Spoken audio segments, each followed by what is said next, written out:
Now, observe this. Here is a piece of wire which I am about to make into a bridge of force. That is to say, a communicator between the two ends of the battery. It is copper wire only, and therefore not magnetic of itself. We will examine this wire with our magnetic needle, and though connected with one extreme end of the battery, you see that, before the circuit is completed, it has no power over the magnet. But observe it when I make contact.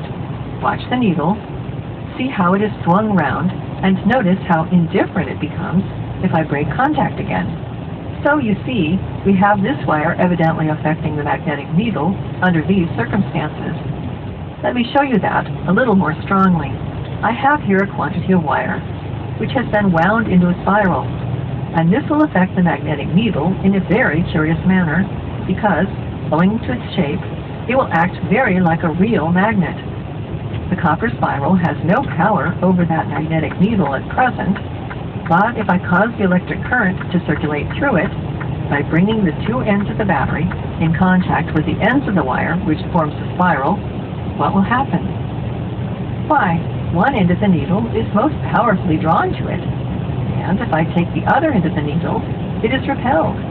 So you see, I have produced exactly the same phenomena as I had with the bar magnet, one end attracting and the other repelling. Is not this, then, curious, to see that we can construct a magnet of copper? Furthermore, if I take an iron bar and put it inside the coil, so long as there is no electric current circulating around, it has no attraction, as you will observe if I bring a little iron filings or nails near the iron. But now, if I make contact with the battery, they are attracted at once. It becomes at once a powerful magnet, so much so that I should not wonder if these magnetic needles on different parts of the table pointed to it. And I will show you by another experiment what an attraction it has. This piece and that piece of iron and many other pieces are now strongly attracted to it. But as soon as I break contact, the power is all gone and they fall. What then can be a better or stronger proof than this of the relation of the powers of magnetism and electricity? Again, here is a little piece of iron which is not yet magnetized. It will not at present take up any of these nails, but I will take a piece of wire and coil it round the iron, the wire being covered with cotton in every part. It does not touch the iron, so that the current must go round in this spiral coil. I am, in fact, preparing an electromagnet. We are obliged to use such terms to express our meaning because it is a magnet made by electricity, because we produce, by the force of electricity, a magnet of far greater power than a permanent steel one. It is now completed, and I will repeat the experiment which you saw the other day of building up a bridge of iron nails. The contact is now made, and the current is going through. It is now a powerful magnet. Here are the iron nails which we had the other day, and now I have brought this magnet near them. They are clinging so hard that I can scarcely move them with my hand. But when the contact is broken, see how they fall. What can show you better than such an experiment as this, the magnetic attraction from which we have endowed these portions of iron? Here, again, is a fine illustration of this strong power of magnetism. It is a magnet of the same sort as the one you have just seen. I am about to make the current of electricity pass through the wires which are round this iron for the purpose of showing you what powerful effects we get.